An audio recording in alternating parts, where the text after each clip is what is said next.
After weeks of criticism, Ridder engineered a come-from-behind 2-minute drill to help quell doubts about his game. When the Oculus roof opens and the sun shines into Mercedes-Benz Stadium, there's a different feel in the building. Fresh air, full breezes and bright sunlight blanket the field and the stands in a warm glow. It's like a slice of college football in the midst of the sleek, professional NFL. Maybe that's why Desmond Ridder, so good in college that he led a group of 5 school to the college football playoff, had his finest day as a professional on Sunday. Ridder orchestrated a game-winning drive. More on that in a minute. But more than that, he remained upright, he avoided sacks, he used his legs for the good of the team, and every pass he completed was to one of his teammates. Pretty damn good, Falcons head coach Arthur Smith said of Ridder's performance, and then elaborated. It's a tough job to be a quarterback in this league. That's what they sign up for. A lot of those guys are well compensated. Takes a special mindset. He's got the right mindset. The mindset was never in doubt. Ridder has radiated confidence every week. For Falcons fans,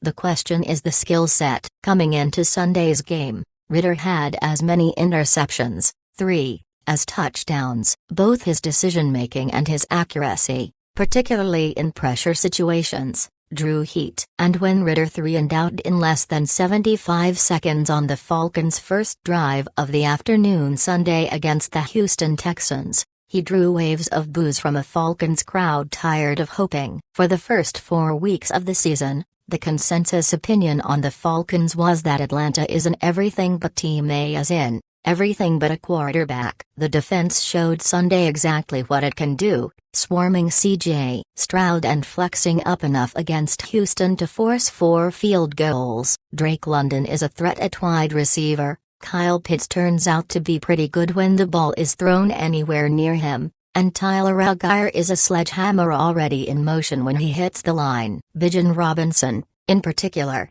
is already a star. His hesitation dribble touchdown looked so much like Allen Iverson busting into the lane that it was a surprise officials didn't call him for traveling. Other teams have taken notice of the Falcons' unbalanced attack. They got wide receivers if they use AM. Texans safety Jimmy Ward said prior to Sunday, "I don't think they're trying to pass the ball. They're trying to out-physical teams and run the ball." He's not wrong. After 5 games, Ridder ranks 17th in the NFL in attempts, 19th in yards per completion and 20th in completion percentage. Robinson and Allgeier, meanwhile, have split carries almost evenly, a 67 and 62, respectively, and combined, they dwarf league leader Christian McCaffrey's 99 carries. But something changed in Ridder on Sunday, something that might turn Atlanta from an everything-but team to an everything-and-one. On the first series after the 3-and-out,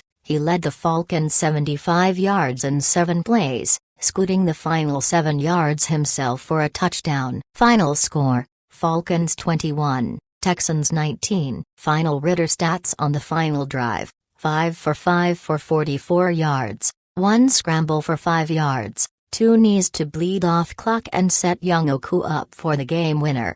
"That was really one of my first true 2-minute drives," Ridder said. "Just calm, cool, collected, didn't rush anything, didn't try to force anything, just played it as it came." Hopefully that does build confidence because now he's got evidence, Smith said. Great fourth-quarter comeback. Next week, the Falcons will play the Commanders, 2-3, followed by a crucial road game against division rival Tampa Bay, 3-1. Both are winnable games for Atlanta, especially if the fourth-quarter versions of the Falcons and Ridder show up. Atlanta is a long way from competing for anything beyond a division title, but the NFC South would be a start.